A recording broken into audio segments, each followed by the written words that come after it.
the carrot, and the stick. That was the plan for Susan. Jonathan got the hints for the carrot from the eagle's wives. It makes sense that a trio of 70-year-old women should know a thing or two about how the female mind works. Obviously, I haven't guessed anything, he thought. Susan had been out of sorts after he'd shaken up her day, and quite deliberately at that. He decided to deal with the kids and give her some quiet time. Eventually, he put them to bed, although Cindy, having become a big girl, fought to stay up until 9 o'clock. He compromised by letting her stay up until 9:15 to break up the conversation and perhaps assuage a little of his guilt about being gone for 2 days. As the house grew quieter, he heard Susan talking on the phone. Perhaps it was a lover, or maybe a friend or two she confided in. He didn't know. At that moment, he didn't care. Jonathan opened a bottle of wine and selected 2 crystal glasses for them. He knocked on the bedroom door and waited a little while for her to finish talking. Eventually, she opened the door and looked at him sadly. "You don't have to knock. It's your bedroom," she said softly. He walked past her and placed the tray on the bedside table. He remembered how she had closed the door in front of him a few nights ago. His bedroom. Right. "I didn't want to disturb you on the phone," he explained. "That? It was my sister Jenny. She wanted to know what was going on. Everyone's talking, you know. You've really made a mess of things." He hadn't started anything. She was the one cheating. Now was not the time to remind her of that. He poured her a glass, stood up, and put it in her hand. "It's been a rough week, hasn't it?" He wanted her to open up, to start talking. He listened as long as he could. She nodded. "Terrible. I never wanted this, Jonathan. I thought things could be the old way, not the way it is now. Why do you make everything so complicated?" He refilled his glass and patted the bed beside him. "Come on, sit next to me. Let's have a conversation. Calmly, politely. I still love you, baby." She climbed onto the bed, her shirt pulled up over her hips as she sat cross-legged, facing him. "Talk? No yelling? No accusations?" He reached out and stroked her bare knee. "Yes, let's talk. What went wrong, Susan? How did I let you down, that you needed to find what you were missing in the arms of another man?" The ice around her heart began to melt. He cared. "It's complicated, darling. I love you. I've never stopped loving you. Please tell me you believe that." "Of course I believe it," he said, barely able to keep from lying. "Would we be here if I didn't believe it?" It wasn't supposed to happen. It was just a series of little events that kept piling up. I talked to him at a party, and he was so sad and depressed about his life that I tried to comfort him. The first time I made him smile was a huge success. The first tentative laugh was an even bigger success. I felt so good, like what I was doing mattered. She looked nervously at her husband, and he only nodded. "It's wrong, I know, but I'm tired of just being a mom and a housewife. My days have become a dull repetition. Taking care of a toddler, a 6-year-old, and an 8-year-old, I never made time for myself. You were so busy all the time." "I know, God, Jonathan, it hurts me to say this. I know you did it for us, for me, for the kids, for the family, but all you did was work and come home exhausted, and I felt unloved, like you didn't care about me. I was just a babysitter and a housekeeper." Jonathan analyzed the advice older women gave him. Don't argue about what she feels is right or wrong. Allow her to come to the right conclusions on her own. Gently steer her in the right direction. Allow her to shift some of the blame onto him. Accept it, and she will feel even more guilty. "I'm sorry, baby. I had to see that. 10 hours a day, 6 days a week is very tiring when you have a physical job like I do. It's no excuse that nothing happened between us. I appreciated everything you did, even though I may not have said it." She shook her head, eyes sparkling. "I know it wasn't your fault. I could talk to you more about it. But it was like you were slipping away. You didn't have time for me, for us. You started drinking more. It seemed like you were always sitting on that couch with a beer in your hand." I started to hate that damn couch and the TV. You always had time for them, but not for me. Jonathan let her talk it out. I'm often under a lot of stress. This was my way of trying to relieve the stress. I didn't want you to feel the pressure I felt.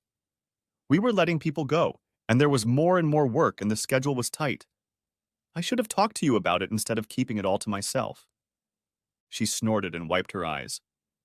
I was bored and it became my project. It was everything from the beginning. For a whole year, nothing happened. I didn't perceive him that way, I swear. I enjoyed helping him, watching him slowly pick himself up. I felt useful, which is exactly what I needed. That was our whole problem. It was never about a lack of affection, or our lovemaking, or me falling out of love with you. I never stopped loving you. I did what gave me pleasure, and I was proud of it. I wasn't doing anything wrong, except maybe spending too much time with another man, but it wasn't romantic. It was like a job, which I was good at. I understand how it could have happened. Everyone needs to feel good about themselves. I hope that being a wonderful mother and an amazing wife would help me do that. I realized that you weren't getting from us what you were getting from him.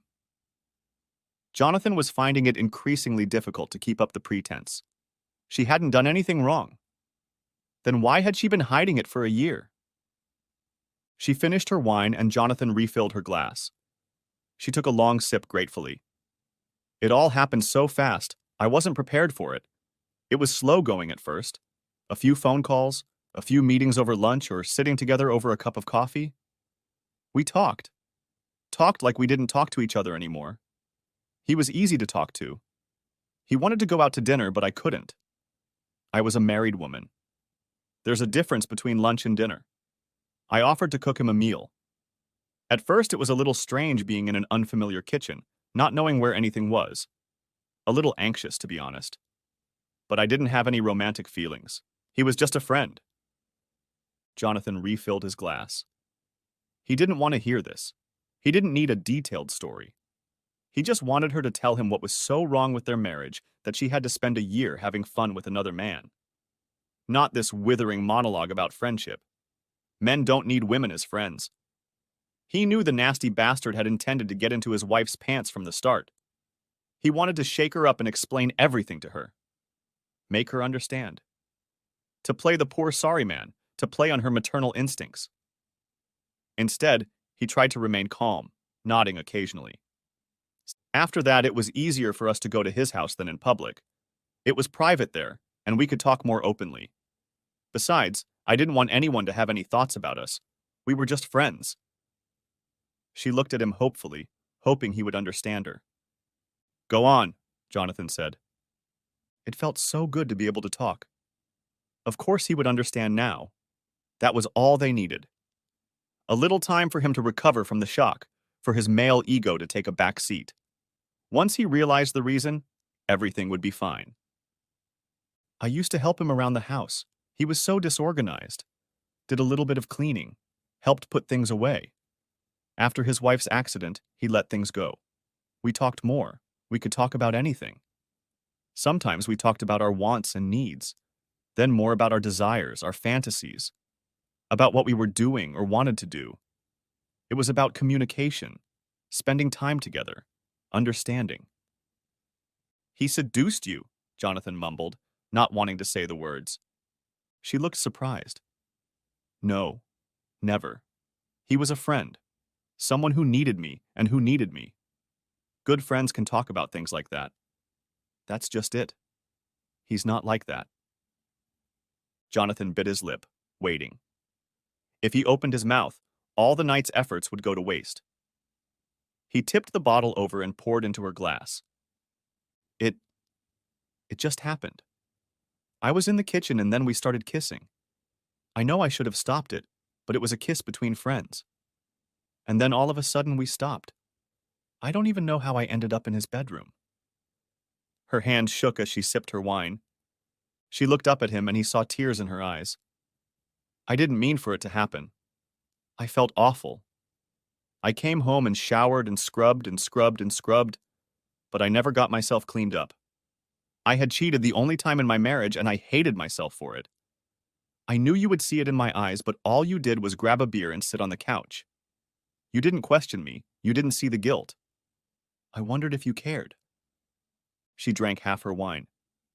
I tried to end it. He called and I asked him to stop. I avoided him, didn't go where we used to go. I swore to myself that I would never do anything like that again and make it up to you. Then I heard he ended up in the hospital from an overdose of sleeping pills, and I realized it was because of me. I almost killed him. I went to him to help him, but we promised each other it would never happen again. I'm so sorry, Jonathan. I tried to stop it. I swear I tried. I felt so bad seeing him slip away again. Jonathan was furious. At his stupid, gullible wife and at this vile predator. An overdose, he thought. A few pills, a call to the hospital, and she was back with him, though she resisted his efforts. Lousy bastard. Jonathan took the empty glass from her and set it on the bedside table. She sobbed, and he pulled her to him and hugged her. If only she had spoken then, all of this could have been avoided. He could have forgiven her for one stupid mistake. He was sure he could. But a year of adultery? Demanding that she be allowed to continue dating that scumbag? Threaten him? No, he couldn't accept that. She would pay. They would both pay. He led her over to the bed. Love me, Jonathan. Please. It's been too long, she whispered. No, baby. I won't be second best to him. I can't do this. She reached for him. You'll never be second. I love you. You're my husband. You're first. He's second. My nights are yours. It's always been that way. You spent 2 nights in his bed. I have no doubt that as soon as I leave for work, you'll be having fun with him again. I have a few minutes with you, but he could spend all his time with you, spoiling you, telling you how wonderful you are, stealing you away from me. I can't do that. Honey, this hasn't been a problem for over a year. You don't even need to know. When I'm here with you, I'm only yours. He tried. Damn how hard he tried. The words were like knives digging into him. He let go of her and rolled onto his side.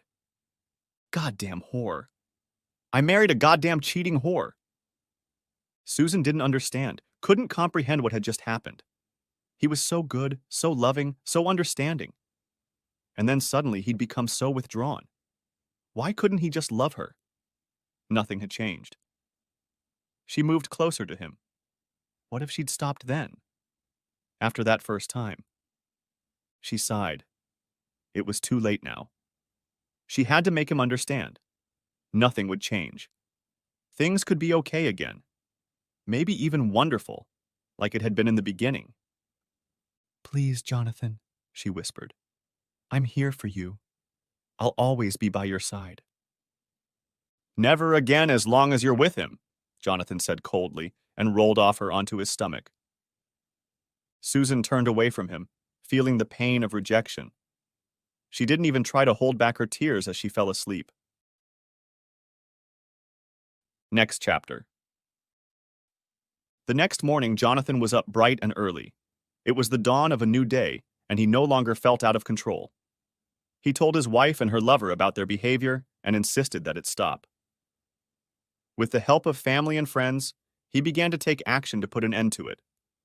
This included quitting his old job and returning to work on the family ranch. It also meant early hours. Susan was still lounging in bed when he went downstairs for a quick breakfast. He wondered if she had run off that afternoon to have fun with her boyfriend. At the ranch, Uncle Len introduced him to people, most of whom he already knew.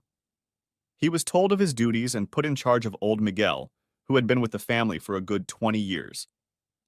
Uncle Len told him to come to the house for his lunch break. A large table was set there, and he smiled when he saw his grandfather and friends waiting for him. He quickly, within 10 minutes, told them about the past weekend, the conversation with his mother and his wife's family. He talked about his visit to the casino, keeping silent about the female companionship he had found. He analyzed his actions with his wife and the confrontation with the bastard. The grandfather spoke when he was done. You should know that the Gray Brigade is making this their personal project. The Gray Brigade? Asked Jonathan. The colonel replied, a center for senior citizens. All retired people, a little thrill in their lives. If that little slut keeps this up, she'll hear about it again. That's for sure. Madge Johnson lives across the street, a couple houses down from that bastard, Carl Jenkins said. Her daughter works at my store. She'll keep an eye on the house. If anyone comes or goes, Madge and her sister will know about it. The judge laughed. Her parents will get an earful, too. So sad to hear what kind of woman your daughter turned out to be. Is that why your other daughter left? I'm glad I'm not on their bad side. You need to talk to the bank, John. Take all your contact information to my house. When you get behind on your payments, we don't need them calling your house and your whore wife finding out, his grandfather said. The judge pulled out some papers. Guy's wife, a dead woman. Her name was Heather. I've got some pictures of her. Buried in a Methodist cemetery. Pretty ugly. He was thrown from the car, she was stuck inside. She could have been killed on impact, but the car caught fire, and she was burned to the point where she was barely recognizable. The lawsuit he won had to do with just that. The car had a history of catching fire in accidents. Jonathan nodded. Good information to work with. Thank you, sir. No problem. We'll take care of ourselves. He had his own instructions, hot and cold to his wife. Start a program against the bastard. Continue to protect the assets. Transfer all financial contacts to Grandpa's house.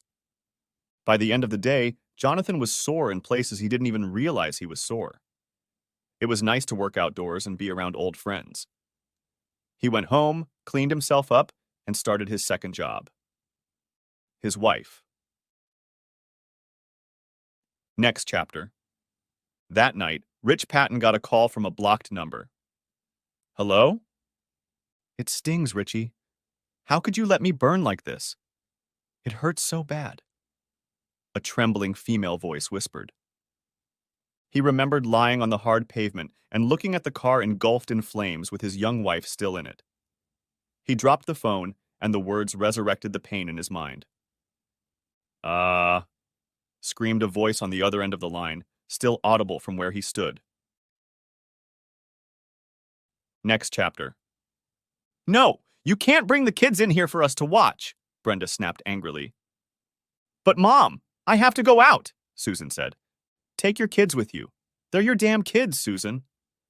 Things take a lot longer with 3 kids, she explained. What else are you supposed to do? It's not like you don't have a job and you don't do much around the house anyway.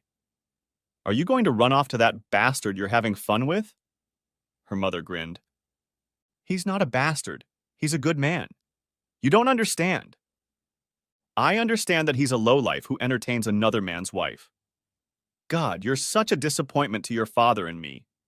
We can't even walk through town without someone reminding us what a whore you've become. Mom, how could you say that? Drop that bastard and crawl back to your husband. Beg for his forgiveness. Maybe it's not to save your marriage. I didn't do anything wrong, Susan objected. He's the one who should be apologizing to me. She was shocked to hear only a busy hum on the other end of the line. Next chapter. Max Schritter sat at the table and addressed the crowd. They were sitting in a card room in the senior center. The door was closed. There were more women than men, but everyone understood the situation. They had already assigned duties. The phone lines would be running until well into the night. The first pass brought the Gray Brigade up to speed. The second pass was to begin to put pressure on the next generation, to make it clear what was acceptable behavior and what was not. In a few days, the whole town would know about it. Treason wasn't the issue. It happened. Hell, there's probably more than half the group that's had a slip-up or two. Maybe more than a few times. But the blatant disrespect, expecting a spouse to put up with an ongoing affair, expecting her to abandon her family, expecting her to be able to keep the rest of her life, family and friends, was too much. No, they agreed. It was inexcusable behavior on the part of both cheating spouses. Make up or break up, but not like this. Disgusting. Generation Me.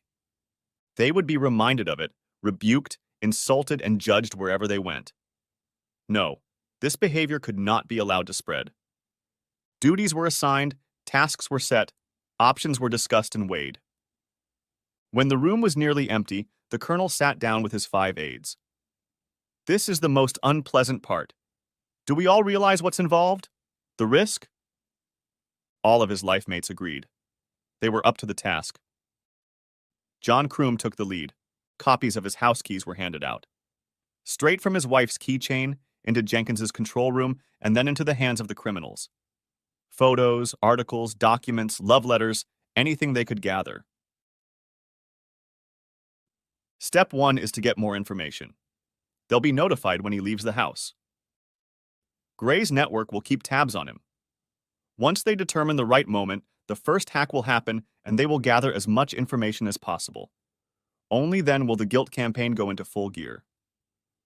A couple of them felt slightly uneasy about what they were about to do, but not enough to stop them. Next chapter. Susan parked in the garage and quickly closed the door behind her. She took off her hat and sunglasses, embarrassed at her disguise. This was ridiculous. She had every right to see Rich.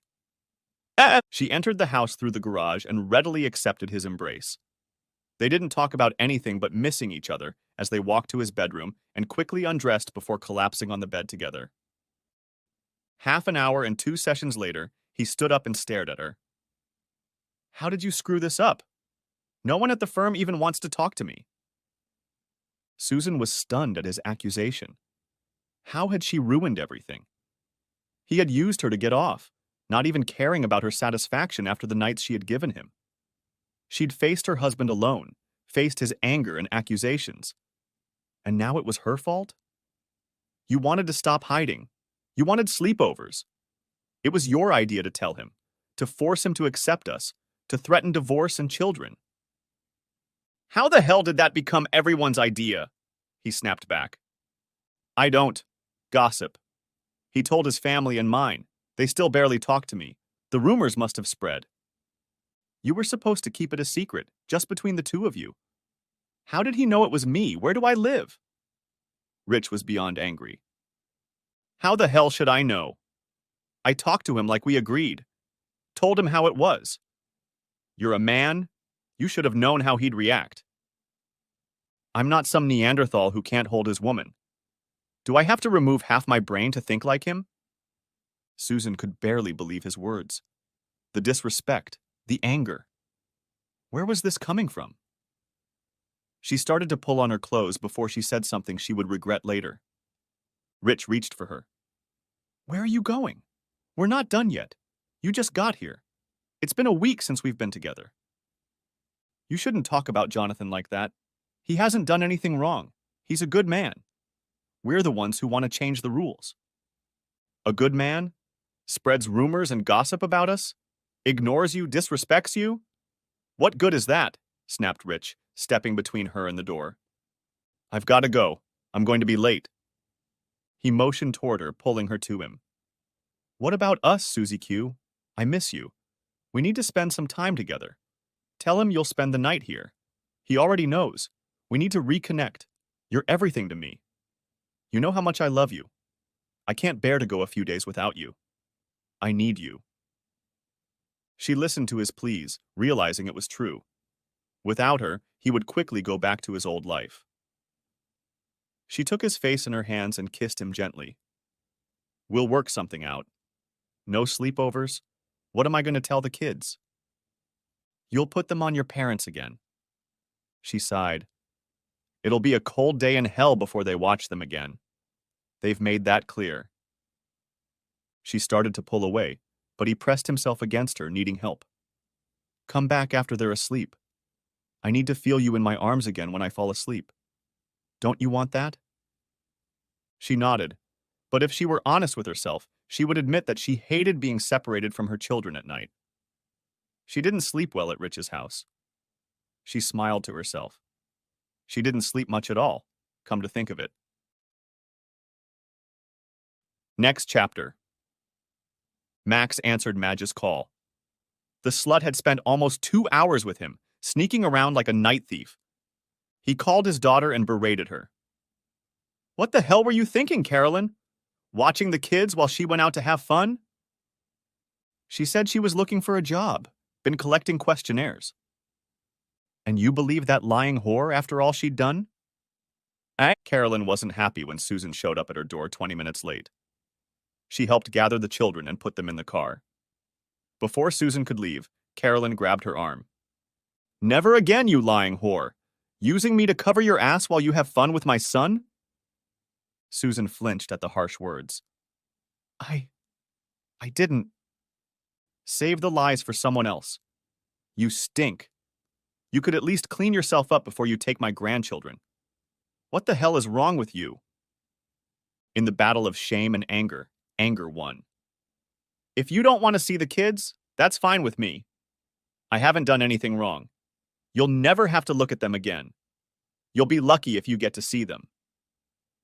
Susan pulled back as Carolyn's hand ran down her face. He's right. You're just a slut. Next chapter. Jonathan sat with his grandfather after a long, hard day.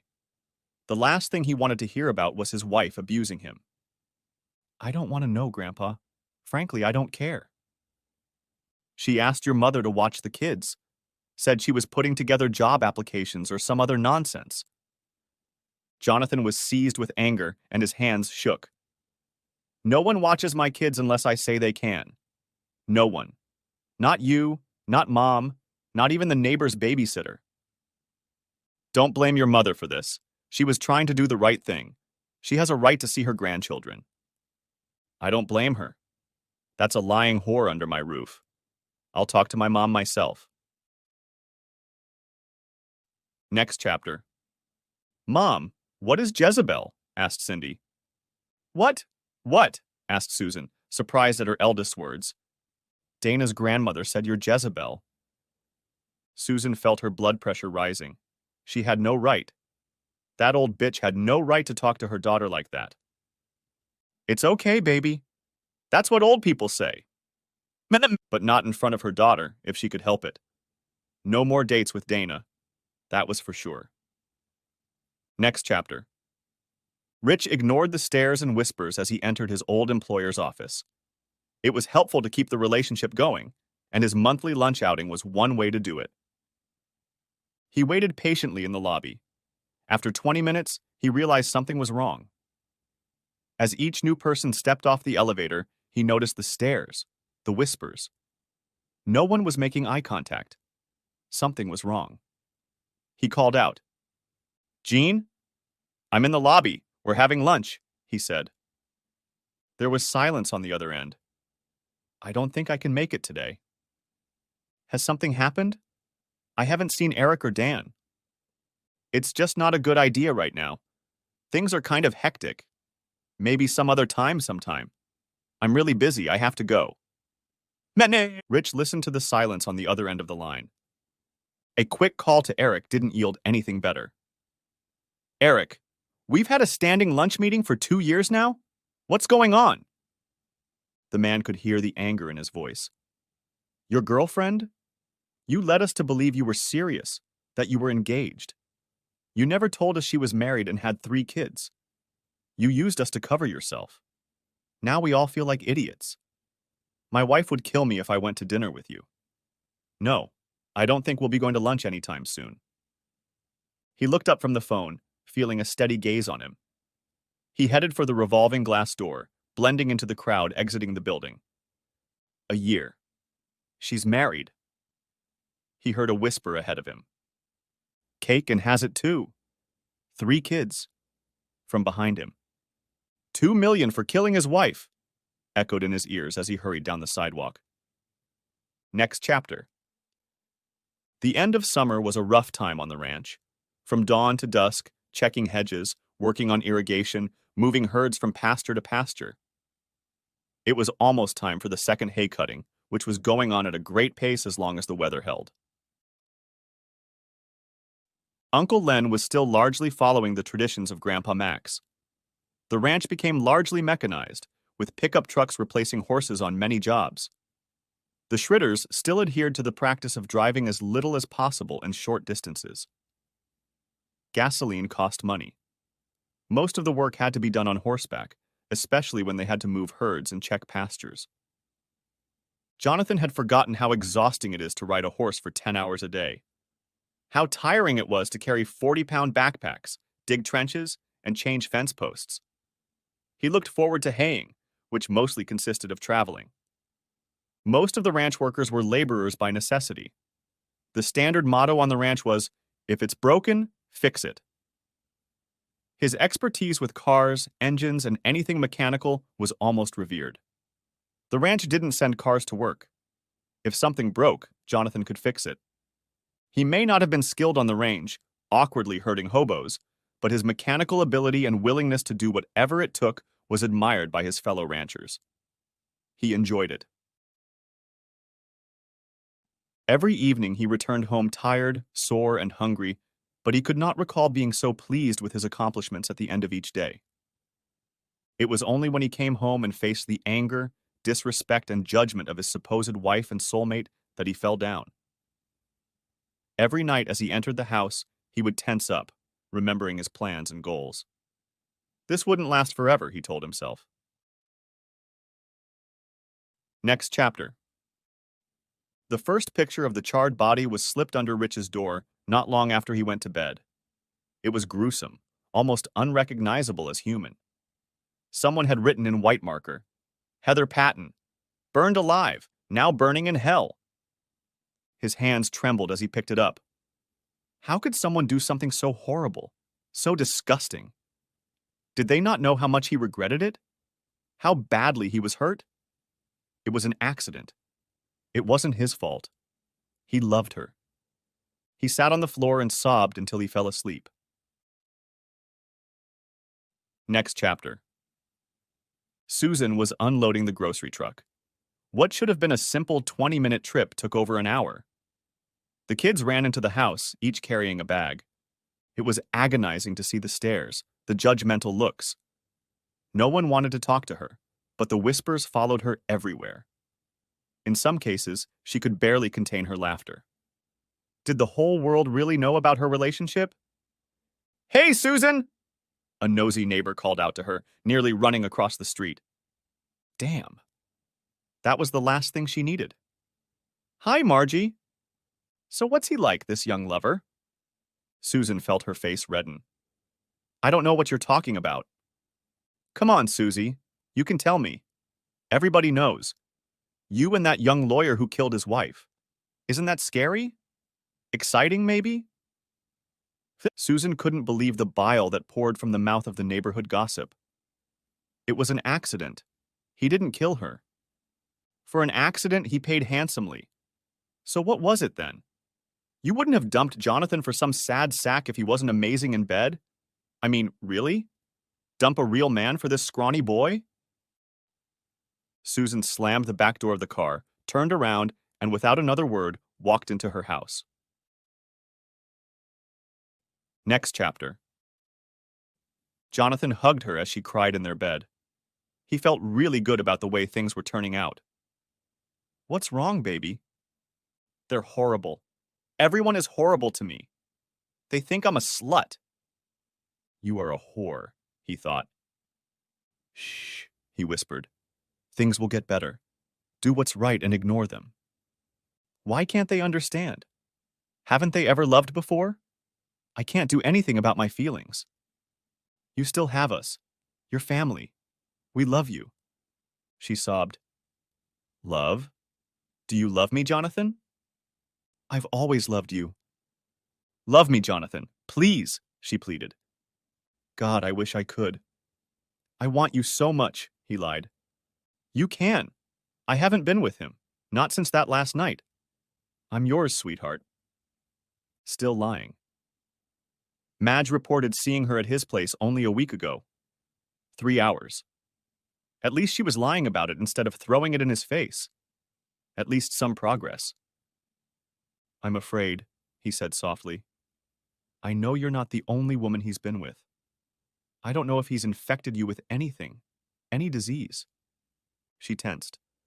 How could you think that? I can't be with you until I know you're clean. But we've been doing this for a year now and we haven't had a problem. Thanks for reminding me.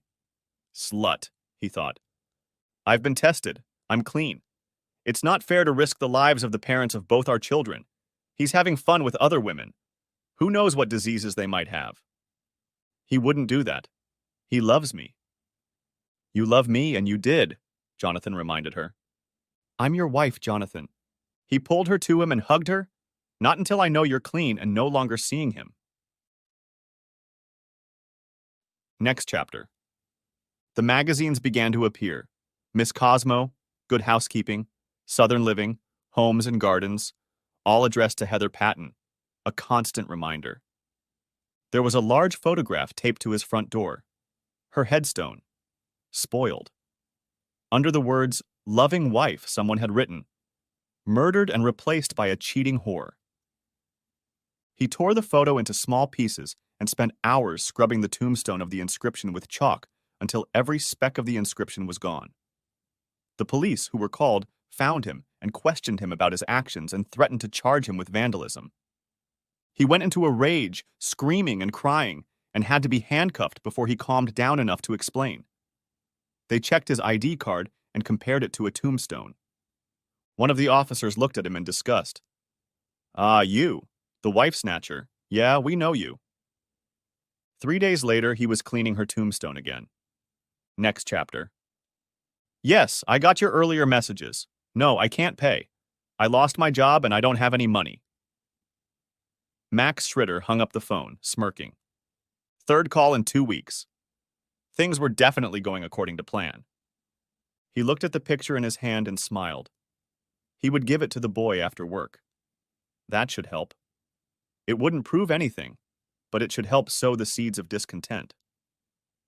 He looked over the papers scattered across the kitchen table. Notes, comments, a biography.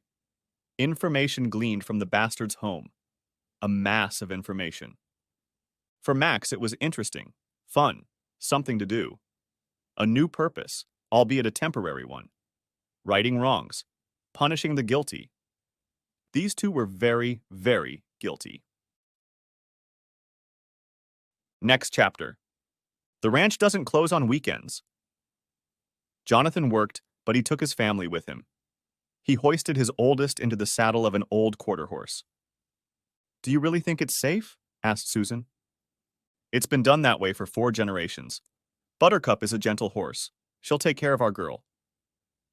Cindy glowed with pride, stroking the horse's mane with her hand, leaning over and talking to her.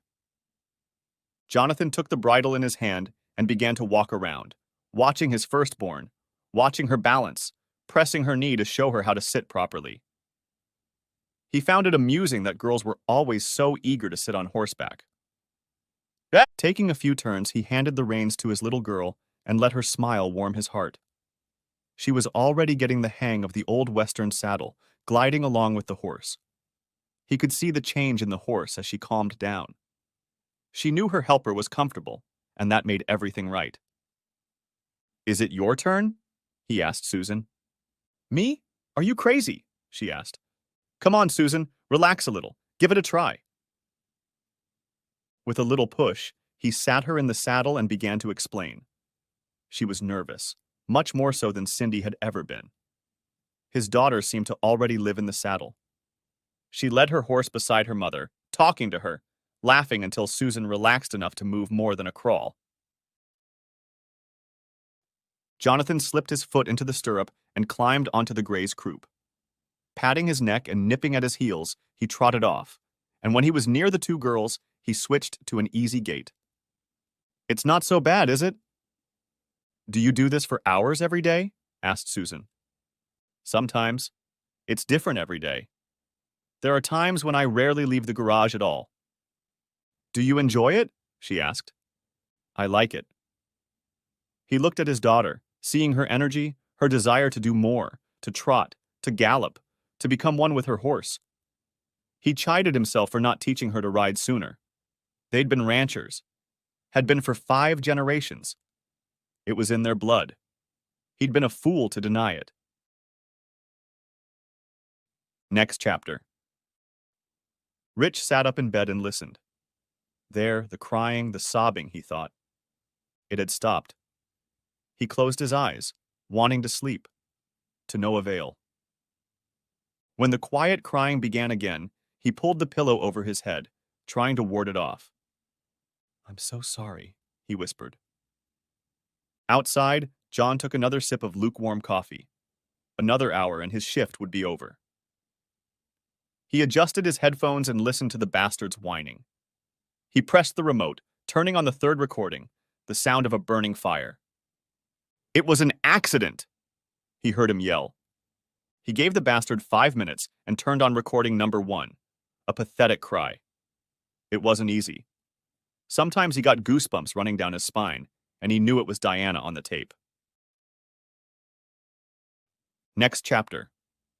"Jonathan!" He reached out and put his arm around his wife's waist. "Yes, baby?" I need some money. I'm almost out of gas." Jonathan jerked his hand away sharply. "Take it from your lover." "Please, I have a job interview at Jenkins's store." "I didn't know you were looking for a job," he said. "I'm worried about our finances. Nancy can start kindergarten this year, and I can work while the kids are in school."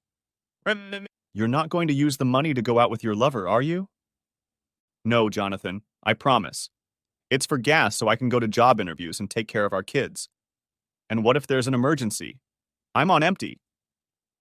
He pulled out his wallet and handed her 2 20s. "I trust you. Please don't make a fool of me." "I wouldn't do that. I love you." "You've done it before," Jonathan said coldly. She bowed her head. Why wasn't Rich returning her calls? Was he really seeing someone else? A picture of the hooker from his old office, walking out of his house. He's hugging her. Did he really replace her so quickly? They hadn't spoken in over a week. I'm sorry. Next chapter. Jonathan looked at his paycheck. The 50% he received directly was barely a third of what he earned at his previous job. It wouldn't even be that much if Uncle Len hadn't given him a raise when he took over the maintenance of all the machinery on the ranch. With the money Grandpa was getting secretly, it wasn't much less than he used to make before overtime. Uncle Len talked about getting a share of the profits if he stayed on the ranch. Only 1% a year for the first 5 years, but it could be a nice bonus. He'd become a partner. A minor one, but there was a certain pride in that. He'd never become majority owner, that would go to the elder Len, though Will had shown no interest in the family business so far. That was just the way they were set up. But his mother was getting 10% of the profits from the business, and if he persisted, it might one day become his share as well. He pulled up his pants, thinking he'd have to buy new ones soon. This was the second time he had to change them. He didn't know what his waist size was, but 2 new notches had to be made in the waistband. All this work in the field was changing him. He joined the other workers for a payday drink at the Spur and Saddle. Mikey, a giant with a juvenile name, poked him in the ribs. "That filly seems to have her eye on you." Jonathan looked over at the table where 3 women sat. The cute little red-haired filly was definitely keeping her eyes on him. He caught the bartender's eye. "What are they drinking?"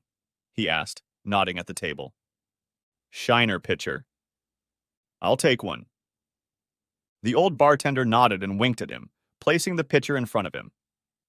He walked over to the table and stood next to an empty stool, holding out his hand. "Just so you know, I'm not Greek." The girls looked at each other confused until a smile appeared on the redhead's face. "And you're carrying gifts?" she asked.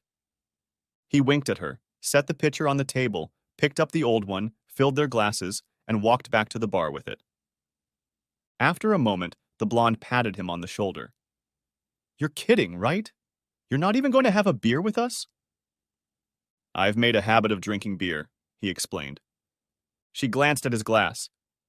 Jonathan grinned. The Jim Beam, on the other hand, hasn't gagged yet. So bring your Jim Beam and keep us company. It was an enjoyable hour spent with good-looking girls. He got 2 phone numbers and 3 hugs, one of which was accompanied by a light kiss. Perhaps Grandpa was right. It was the easiest thing in the world. Next chapter. Susan's life was turning to shit. She had become the laughingstock of the entire town, being ridiculed and insulted everywhere she turned. She gave up fancy coffee and switched to Dunkin' Donuts. It was all she could afford. She waited at the gatehouse for the old man to bring her coffee. He looked at her and turned away from the window and walked around the corner for a second before returning with a smirk on his face. He handed her through the window. "One cheater's special," he said, grinning. Her hand shook with anger as she took it. She noticed the lid wasn't closed. She didn't want to think about what he had done to her. She remembered the scene she had made when she complained at McDonald's about the service. She had been humiliated and laughingly kicked out of the store, with the manager laughing as loudly as everyone else. She glared at him, opened the lid, and poured coffee. The bastard smiled. "Maybe you're not as stupid as they say you are." Next chapter. Rich was afraid to plug in the phone. He never knew when his wife would call again, haunt him, blame him for her pain and suffering. Logically, he knew it wasn't her. But when he was awakened from his sleep by that whispering voice begging him to stop hurting, all logic left him. He felt stares on him wherever he went, judging him, accusing him, condemning him. He wasn't guilty of anything. Why can't they understand? It was an accident. The little notes were the worst. Tiny reminders written in her neat handwriting. "Remember that little candy bar? Do you still have that dress? The one I wore on our anniversary? Cancun, Richie? Remember Cancun? Why, Richie? Why?" Yes, he remembered everything. He opened the scrapbook Susan had hidden, stealing his memories. How beautiful Heather had looked at the ship's rail, the hike through the ruins. God, how he loved her. And now she was dead. His fault. He sipped more from the bottle, feeling the burning in his throat. She'd trusted him, and he'd failed her. He'd never meant to do that. "It was an accident, love," he muttered, tears falling down the pictures. Next chapter. Max, the judge, the colonel, and John sat looking over their notes. The colonel had laid out a map with colored dots marking all of the meetings over the past month. "Do you think he'll run away soon? He hardly shows up in public anymore," John Crumb asked as he looked over the latest notes. "He'll break much sooner than she will. She's stubborn," Max said. There was a hint of admiration in his words. "Maybe we should slow things down. Give them both time to realize how bad it is," the judge asked. "Hell no," Max snapped back. "She wants to be stubborn. We'll make it stronger." The judge shook his head. "Judith won't be happy about that," he muttered. Next chapter. Susan wiped her face in shock. That old woman had spit on her. Spit in her face. She was sitting outside the coffee shop where they usually met. It had been almost 2 weeks since she had heard from him. She had even worked up the courage to go to his house, but he hadn't answered her knock. His car was parked there. He must have been somewhere nearby. She used her key and opened the door, but it was locked. "Rich!" she called out. "Rich, honey! It's me!" There was no reply. There was a sour odor in the house. It looked dark. Maybe he'd left. Left with that whore in the picture. Left in her car. How could he do that to her? What did she do wrong? She raced down memory lane, back to their cafe, the place where they had talked for so long. She sat there, remembering his voice, his touch, lost in her memories. "Tramp!" the woman hissed as she passed by on the sidewalk, just beyond the railing that surrounded the drinking establishment. Susan raised her head to feel the spittle fall on her face. She was in shock. She heard whispers around her. Open laughter. She wiped her face with a tissue, tears streaming down her cheeks. How had her life turned to shit so quickly? She had everything. A loving family, a good man, young love. And now? All she had left were memories and the hatred of everyone she knew. It wasn't fair. What had she done wrong? There was nothing she could do about it. She had never wanted this, never aspired to this. It was love. Undeniable. It wasn't her fault in any way. She looked up when an older guy sat down across from her. He smirked cheekily. A pretty girl like you shouldn't cry. What do you say I buy you a drink? She shook her head. No thanks, I'm married. He shrugged. I've never heard of that stopping you. Come on, let's have a drink or two. Have a little fun. You're just lovely. Fun? Was that all she was now? Please leave me alone, she said. He stood up and leaned toward her. If you change your mind, we'll be at the Spur and Saddle. Have you ever been with 3 guys? We'll entertain you all night. Leave me alone, she shouted at him. Geez, lady, I don't have a cow. Just figured party girl likes to party. No hard feelings, okay? She dropped her face into her hands and didn't fight the tears. Next chapter. Jonathan watched his grandfather put the rope in his son's hands.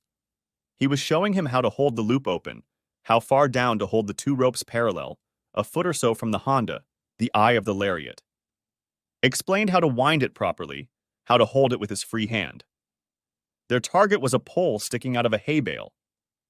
On the 3rd try, he swung the rope sideways, then over his head, learning the timing before quickly throwing his arm forward, and the loop kept its shape as it fell against the pole. Both he and Susan clapped in appreciation, as did Cindy. Little Nancy was too busy fiddling with Grandpa's old service dog Blue, a 12-year-old blue heeler. He never remembered his grandfather not having at least one dog. They were service dogs and lived on the street, but he cared for them, and when they started limping, slow and clumsy after being hexed, he didn't put them to sleep. No, he couldn't do that. They were his friends, and no one could say he wasn't loyal to them. They had moved into the house, grown old and fat and spoiled. They lived out their days with their only master.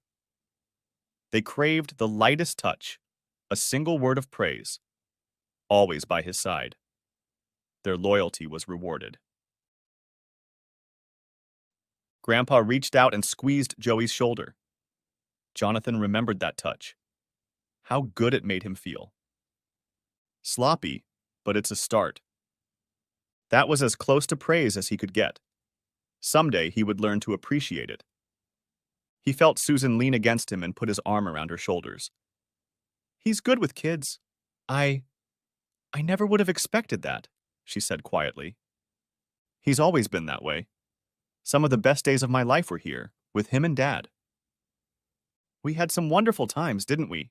She said, hugging him around the waist. It was so great being together, as a family, doing things with the kids, enjoying the outdoors. Yes. It's not too late, is it? To have more, like a family, like husband and wife. He shrugged. I don't know, Susan. I honestly don't know. Next chapter. Rich stood in the waiting room and pleaded with the woman sitting there. Please, I have to see her. She must have some free time. The silver-haired woman pretended to check her calendar. I'm very sorry, Mr. Patton. Dr. Schaefer is busy to the max. Maybe next week. Oh, sorry. Next week she's on vacation. Maybe next week. You really should call ahead. I tried. You'll have to accommodate me. I don't know what to do. I'm very sorry, sir. It won't be possible for at least 2 weeks. Would you like to make an appointment for that time? I can get you an appointment for Thursday, 3:30 next week. 5 minutes. That's all I need. 5 minutes. Can she at least update my recipes? She's really busy today, trying to get ready for vacation. Why don't you go home and I'll talk to her when I can? We'll call you if she can accommodate you tomorrow before she leaves. Rich nodded slowly and turned to walk out the door, hunched over in defeat. Get lost, you vile wife snatcher, Ellen thought. She picked up the phone and dialed the number. Next chapter. Susan hung up the phone. She didn't know why she had even tried to do this. All she got was a busy signal. He couldn't be on the phone that often. Where is he now when I need him? She had sacrificed so much to help him. Her time, her loyalty, her family, maybe even her marriage. She'd come running when he called, and now he was ignoring her. It wasn't fair. Susan didn't know that blocking her calls was the easiest thing in the world. The last time John Crumb had been at the bastard's house, he'd picked up the phone, dialed 60 and gone through the menus until he'd blocked her home and cell phone numbers. Jonathan did the same with their home phone and her cell phone, blocking the bastard's incoming calls. It would be more than a day in hell before they started calling each other on those phones. Next chapter. Jonathan jerked the reins to the side, driving the stubborn old cow away. It seemed to him that for some reason she had ducked away from the gate instead of following the rest of the herd to a new pasture. She turned and seemed to be heading for the bush when Vincent, his cattle dog, bit her front leg, turning her around. He saw her shift her weight uncertainly and thought she might have an injury. It took a lot of effort to get her where he needed her to go. 2 ropes around her neck and an hour of fighting had worn her down to the point where it seemed he could safely walk over to her. A job like this was better handled by 2 men, but there were few of them that day. He could handle it. Miguel found him there, treating the cut on her leg, and slowly moved closer.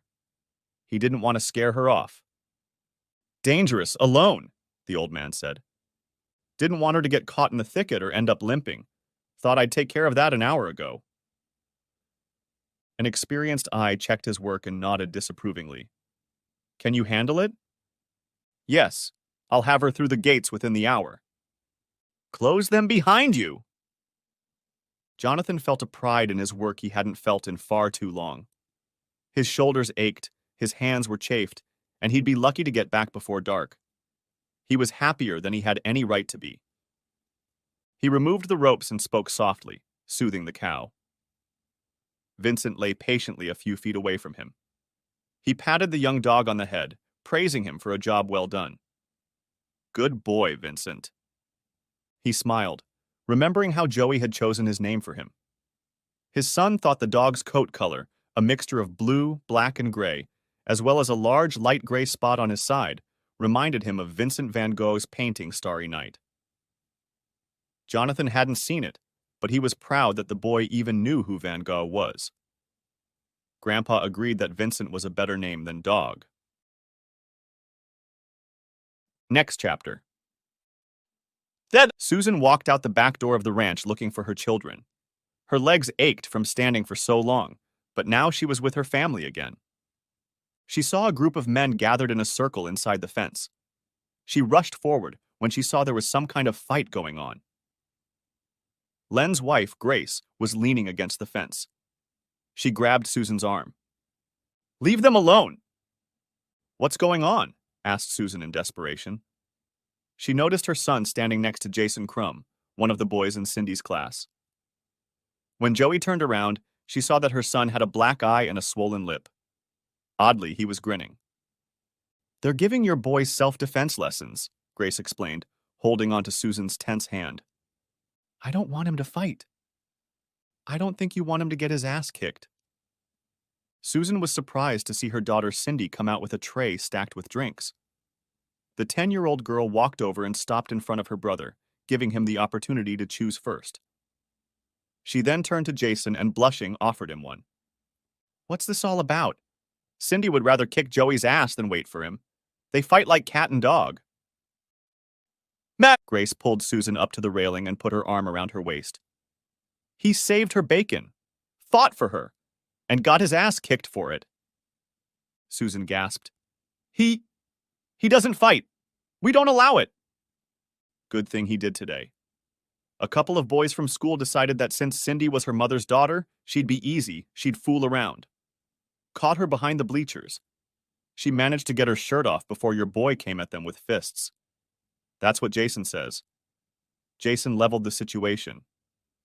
Fights don't solve anything. They should have gone to the teachers.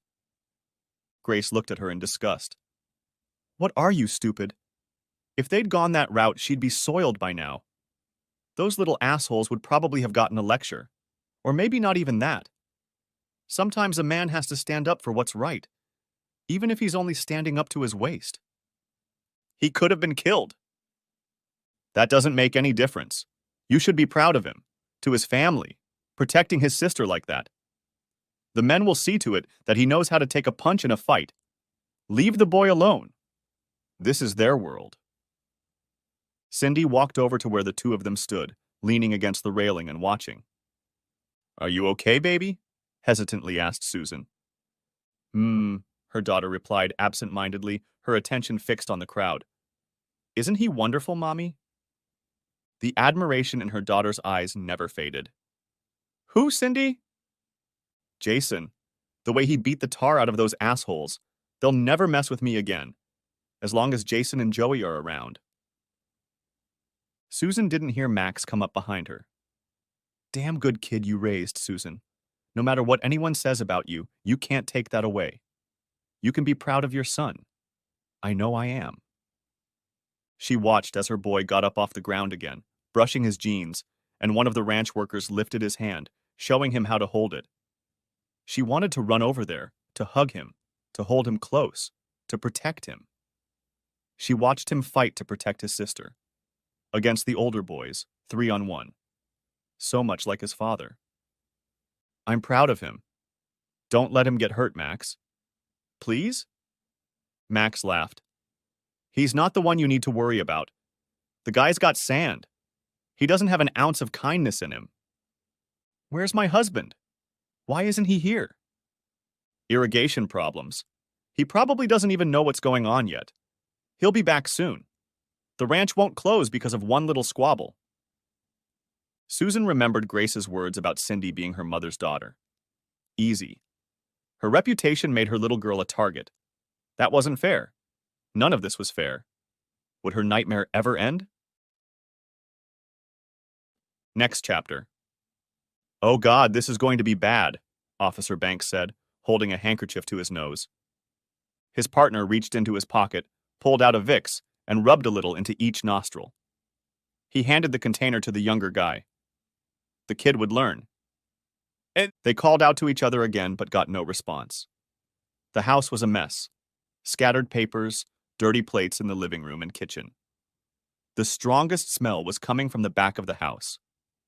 They proceeded to the bedroom, eyes watering from the stench. Son of a bitch, sighed Banks. This is just screwed up. The man lay in a pile of photos, large and small. Letters were scattered at his feet.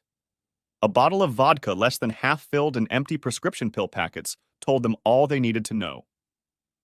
Never could understand how a man could kill himself over some broad, Officer Gilroy said with a shake of his head. He turned to his protege. Call it in. There's nothing more for us to do here. Next chapter. Jonathan sat with the Eagles, all their eyes on him. Figured he'd run away. Won't chicken out, Grandpa said. Get away from this house and all the memories here. It wasn't what I wanted. Maybe he really was depressed. Jonathan shrugged. It doesn't bother me. The bastard got what he deserved. You still want to go through the rest of it? His grandfather asked. Carl Jenkins spoke up. She's doing a good job at the store. It'll be a shame to let her go. You and family are all she talks about now. I don't know if it matters, but she seems to love you. Jonathan nodded. I believe she does, or as much as she can grasp the concept. No, it doesn't change anything. She's back now, but who knows when she'll try that shit again. I want to move on. Finish this. Grandpa reached out and gave his wrist a painful squeeze. Those old hands could crush a walnut. They could have made a paste out of his bones. Jonathan understood. This was as close to a hug as he'd ever gotten. It's going to be hard on the kids. They're good, you know. I don't know how they managed to get out of that bitch, but they did.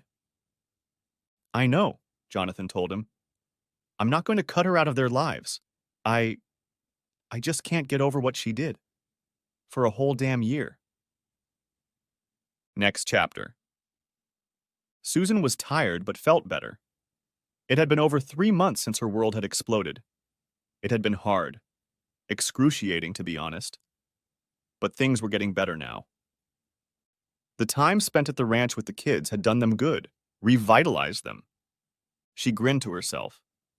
She knew that her decision to open herself up to new things, to do all the things she'd done with Rich and more, had helped her.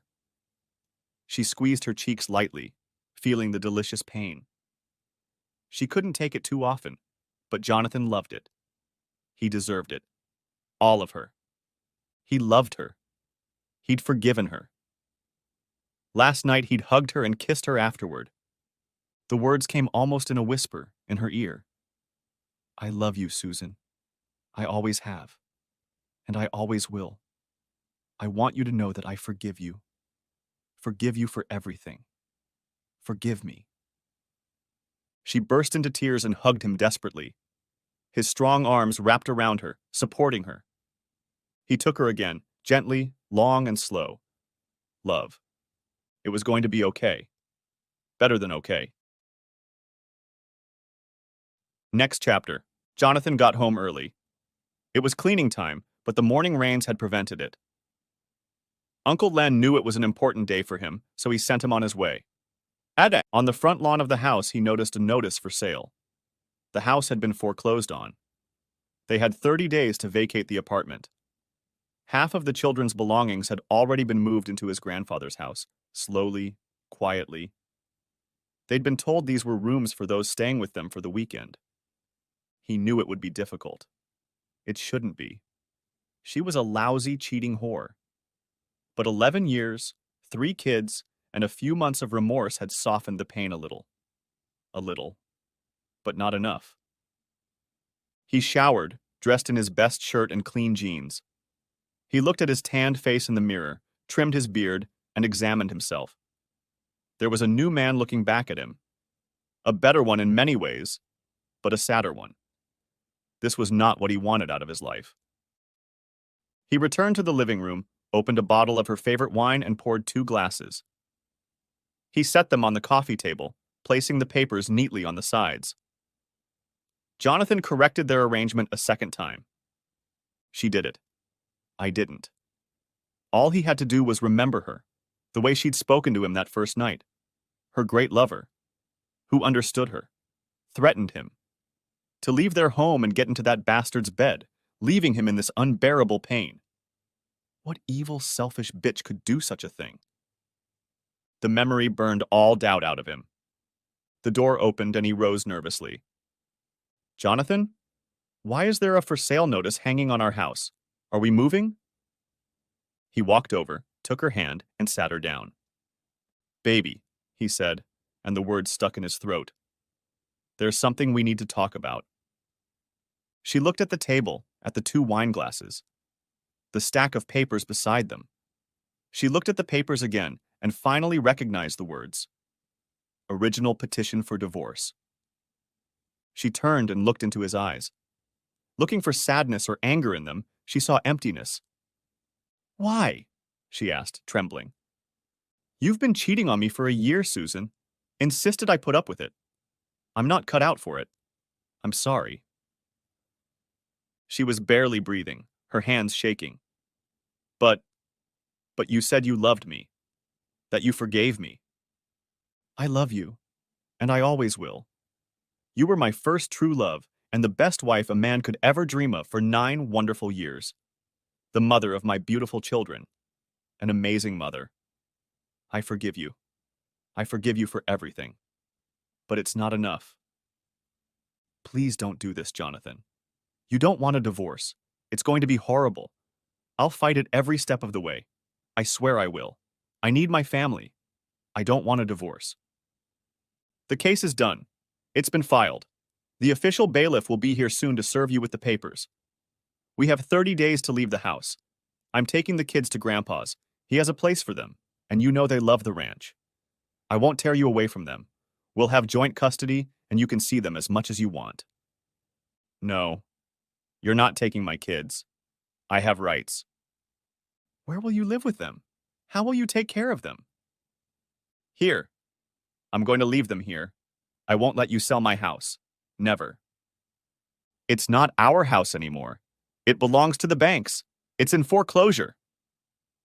She stared at him in shock, trying to comprehend his words. Foreclosure? How? I haven't paid my mortgage in 4 months.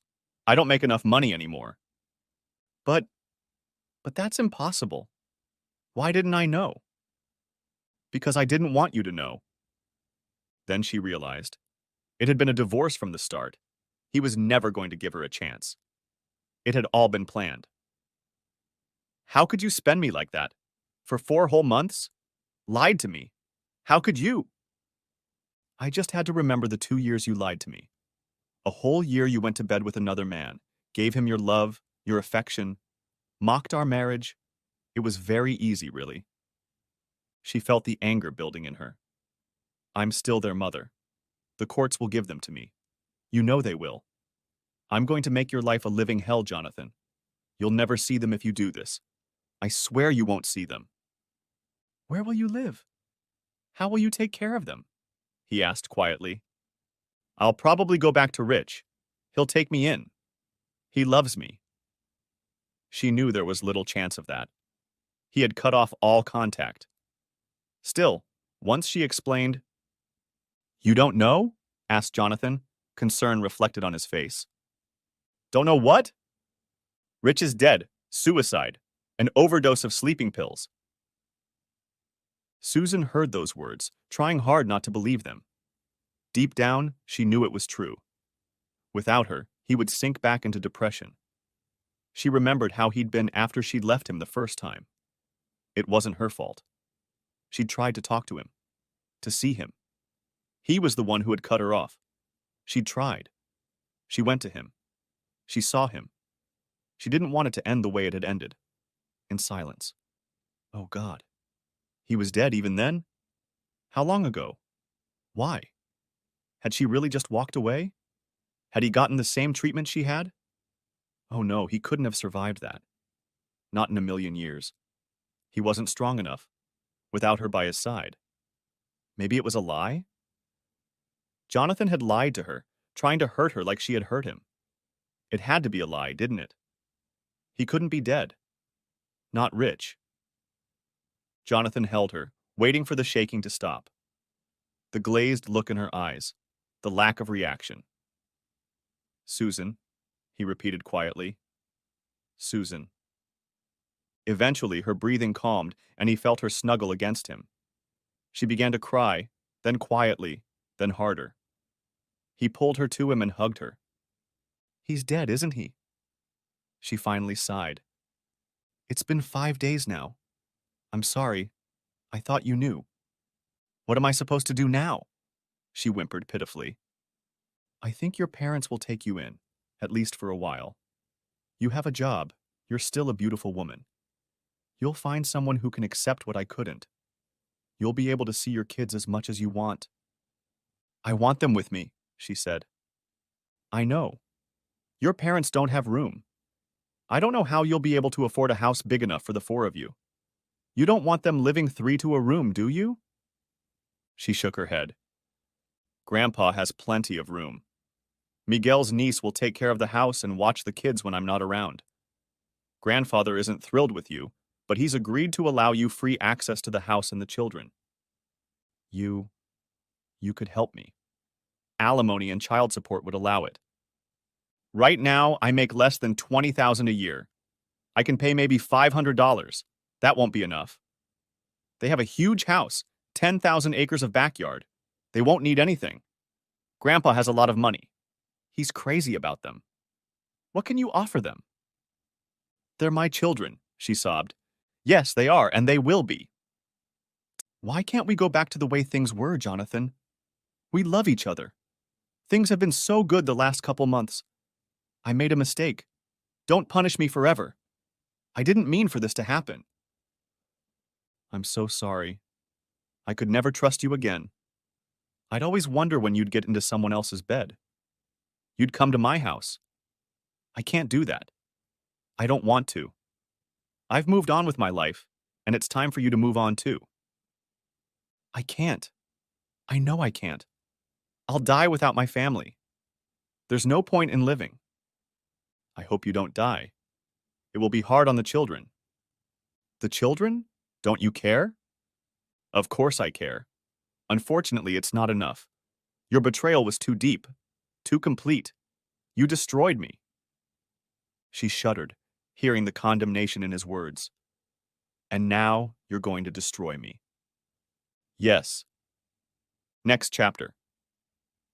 She tried to fight him, but she didn't have the strength to do so. She was broken. Her parents sided with her, angry at Jonathan for denying her children. Over a long, agonizing dinner, he managed to make it clear to them that they could see the children whenever they wanted.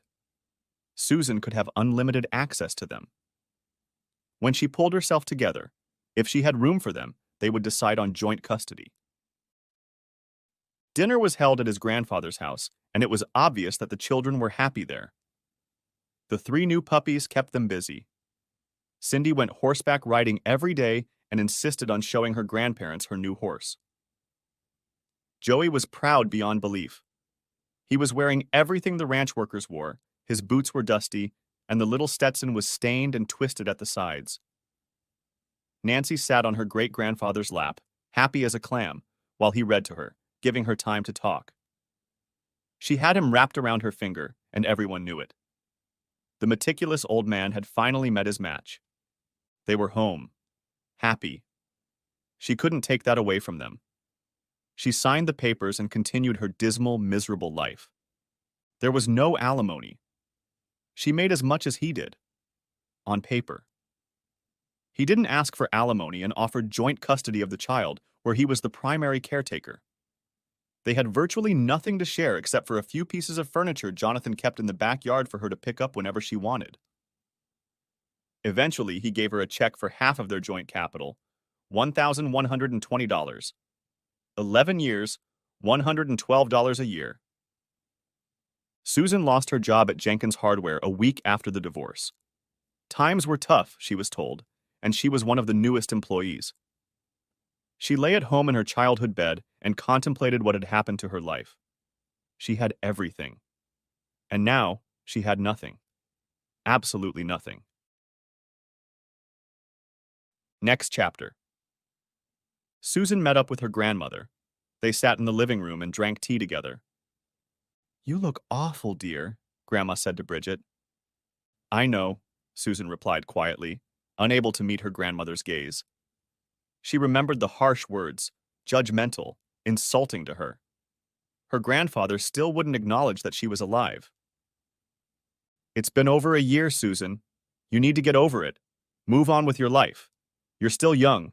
You're barely 30. 35, Grandma." The old woman laughed. A child. God, what I wouldn't give to be 35 again. "Do you want to switch places?" "No, honey. Not a chance in hell. I would never do that to your grandfather. He deserves better than that." "Am I that awful?" "No, honey. You did a terrible thing. You can get over it." She took a sip of tea. "Did you just stop by for a visit, or do you need something?" Susan raised her eyes to the older woman. 56 years of marriage. She might have some answers. "I want him back, Grandma. I know he's lonely. He goes on dates, but he never stays long. I see the way he looks at me at Sunday dinner. We were perfect together. I was an idiot. I threw it all away. I want him back. I want my family back." "That's a lot to ask, sweetheart. What you did to him was wrong. Very wrong. A man has his pride, and you did everything you could to destroy it." "I know. I'll do whatever it takes. Do you think that's possible? Maybe I'm just dreaming?" The older woman leaned back in her chair, looking at her daughter's baby. Broken. She was broken, not a shadow of the happy girl she had once been. Still 35, beautiful if she wanted to be, with a good figure. She had once made him love her. She'd paid the price, and maybe she'd learned. Maybe. "You know, this isn't going to be easy. Getting him to fall in love with you again." Susan flinched at those words. Difficult, but not impossible. "Whatever it takes, Grandma, I swear. There's nothing I won't do. Just tell me what I must do. Anything. Please." Bridget looked at the mantel, at the picture of her with her 4 best friends. Cheerleaders, all those years ago.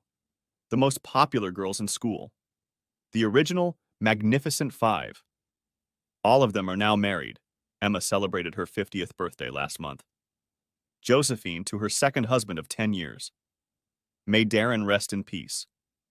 Her Jimmy was a good man, but this Darren was special. Amazing. Thank God he'd gone to his grave keeping her secret. She was still ashamed of that lost weekend, ashamed and excited. It was 55 years after graduation, and the five of them were still best friends. They still had their heads spinning the same way. What they didn't know about men wouldn't fill a teacup. Let me make some calls. We have a lot of work ahead of us, you understand? The end. If you haven't watched the first part of this video, the link will be in the description.